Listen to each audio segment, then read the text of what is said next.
Hi കൂട്ടുകാരെ, എൻ്റെ പേര് ശരത് എന്നാണ്. എനിക്ക് 28 വയസ്സുണ്ട്. കല്യാണമൊന്നും കഴിഞ്ഞിട്ടില്ല. എൻ്റെ കൂട്ടുകാരൻ്റെ ഭാര്യയും ഞാനുമായുള്ള കഥയാണ് നിങ്ങളോട് ഇന്ന് പറയാൻ പോകുന്നത്.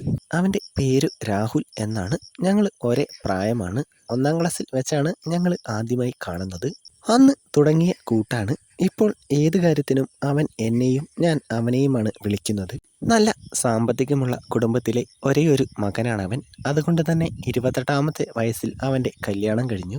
പെൺകുട്ടിയുടെ പേര് ദിവ്യ എന്നാണ്. നല്ല വെളുത്തിട്ട് ഒരു സുന്ദരി കുട്ടി. സത്യം പറഞ്ഞാൽ എനിക്ക് അവനോട് ചെറിയൊരു അസൂയ തോന്നിയിട്ടോ. അത്രയും സുന്ദരിയായിരുന്നു. കല്യാണം കഴിഞ്ഞ് ഒരു 1.5 വർഷം അവരുടെ ജീവിതത്തിൽ സന്തോഷം മാത്രമേ ഉണ്ടായിരുന്നുള്ളൂ. അങ്ങനെ ഒരു ദിവസം അവൻ എന്നെ ഫോണിൽ വിളിച്ചു. അതുവരെ ഇല്ലാത്ത ഒരു നിരാശ അവൻ്റെ സംസാരത്തിൽ ഉണ്ടായിരുന്നു.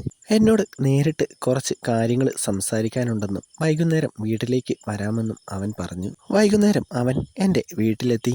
അവൻ്റെ മുഖത്ത് ഒരു തെളിച്ചവും ഇല്ലായിരുന്നു. ഞാൻ അവനെ എൻ്റെ റൂമിലേക്ക് കൂട്ടിക്കൊണ്ടുപോയി. എടാ, എന്തെങ്കിലും പ്രശ്നമുണ്ടോ? നിന്റെ മുഖം കാണുമ്പോൾ കാര്യം കുറച്ച് സീരിയസ് ആണെന്ന് തോന്നുന്നല്ലോ. എന്തുണ്ടെങ്കിലും പറ. എന്ത് പ്രശ്നമാണെങ്കിലും നമുക്ക് പരിഹാരം ഉണ്ടാക്കാം. എല്ലാത്തിനും ഞാൻ നിന്റെ കൂടെ ഉണ്ടാകും. എടാ, നിനക്കറിയാലോ, ഞങ്ങളുടെ കല്യാണം കഴിഞ്ഞിട്ട് ഇത്രയും നാളായില്ലേ. ഇതുവരെ ഒരു കുഞ്ഞിക്കാല് കാണാൻ പറ്റിയിട്ടില്ല. നാട്ടുകാരും ബന്ധുക്കളുമെല്ലാം ചോദിക്കാൻ തുടങ്ങി. അങ്ങനെ ഞങ്ങൾ ഹോസ്പിറ്റലിൽ പോയി പരിശോധിച്ച് നോക്കി. അവൾക്ക് ഒരു കുഴപ്പവുമില്ല. എനിക്ക് അതിനുള്ള കഴിവില്ല എന്നാണ് ഡോക്ടർ പറയുന്നത്. എത്ര ചികിത്സിച്ചാലും അതിന് മാറ്റം വരില്ലെന്നും. ഈ കാര്യം ഞങ്ങൾ വീട്ടിൽ പറഞ്ഞില്ല. പറഞ്ഞാൽ ചിലപ്പോൾ അവളുടെ വീട്ടുകാർ ഞങ്ങളെ വേർപെടുത്തും. ഇനിയിപ്പോൾ ഞങ്ങളുടെ മുമ്പിൽ ഒരു വഴിയേ ഉള്ളൂ. പുറത്തുനിന്നൊക്കെ ഇപ്പോൾ കിട്ടുമല്ലോ, ആ വഴി സ്വീകരിക്കാമെന്ന് വെച്ചു. പക്ഷേ അവിടെയും ഒരു പ്രശ്നമുണ്ട്. അത് ആരാണെന്നോ ആളിൻ്റെ സ്വഭാവം എന്താണെന്നോ ഒന്നും അറിയില്ല.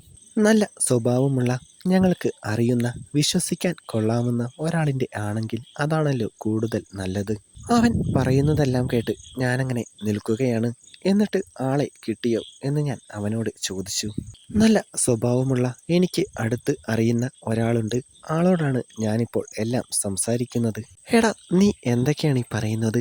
നീ വെള്ളം കഴിച്ചിട്ടുണ്ടല്ലേ? എനിക്ക് കണ്ടപ്പോഴേ തോന്നി. അല്ലെങ്കിൽ നീ ഇങ്ങനെയൊന്നും എന്നോട് സംസാരിക്കില്ല. നീയൊരു കാര്യം ചെയ്യ്, ഇപ്പോൾ വീട്ടിലേക്ക് പൊക്കോ. നാളെ രാവിലെ ഞാൻ അവിടേക്ക് വരാം. അപ്പോൾ നമുക്ക് സംസാരിക്കാം. അവൻ പോയി. അവൻ പറഞ്ഞ കാര്യങ്ങൾ എൻ്റെ മനസ്സിൽ നിന്നും പോയിട്ടില്ല. അന്ന് രാത്രി ഒരു 9 മണിയായപ്പോൾ എൻ്റെ വാട്സപ്പിലേക്ക് ഒരു ഹായ് മെസ്സേജ് വന്നു. ഞാൻ പ്രൊഫൈൽ എടുത്ത് നോക്കി. അത് ദിവ്യയാണ്. കല്യാണത്തിൻ്റെ അന്ന് കണ്ടതിനേക്കാളും കുറച്ചുകൂടെ സുന്ദരി ആയിട്ടുണ്ട്. ഞാൻ തിരിച്ചും ഒരു ഹായ് അയച്ചു. ഞങ്ങളെ ഒന്ന് സഹായിച്ചുകൂടെ എന്നായിരുന്നു അടുത്ത മെസ്സേജ്. എന്ത് പറയണമെന്നറിയാതെ ഞാനങ്ങനെ നിന്നു. കല്യാണത്തിൻ്റെ അന്ന് കണ്ടപ്പോൾ ആഗ്രഹിച്ചതാണ്. ഇതാ ഇപ്പോൾ എന്നെ തേടി വന്നേക്കുന്നു. എന്താണ് റീപ്ലൈ ഒന്നും തരാത്തെ? എന്നെ ഇഷ്ടമല്ലേ എന്ന് അടുത്ത മെസ്സേജ് വന്നു. അതെ, എന്നാലും വേറെന്തെങ്കിലും വഴി നോക്കുന്നതാ നല്ലതെന്ന് ഞാൻ റീപ്ലൈ കൊടുത്തു. 1 മിനിറ്റ്, ഇപ്പോൾ വരാം എന്നായിരുന്നു അവളുടെ അടുത്ത മെസ്സേജ്. 1 മിനിറ്റ് കഴിഞ്ഞപ്പോൾ ഒരു മെസ്സേജ് വന്നു. അതൊരു ഫോട്ടോയാണ്. ഒന്നും ഇല്ലാത്ത ഒരു ഫോട്ടോ. ഒരു സ്മൈലി അയച്ച് ഞാൻ സമ്മതം മൂളി. അങ്ങനെ പിറ്റേ ദിവസം വൈകുന്നേരം ഞാൻ അവരുടെ വീട്ടിലേക്ക് ചെന്നു.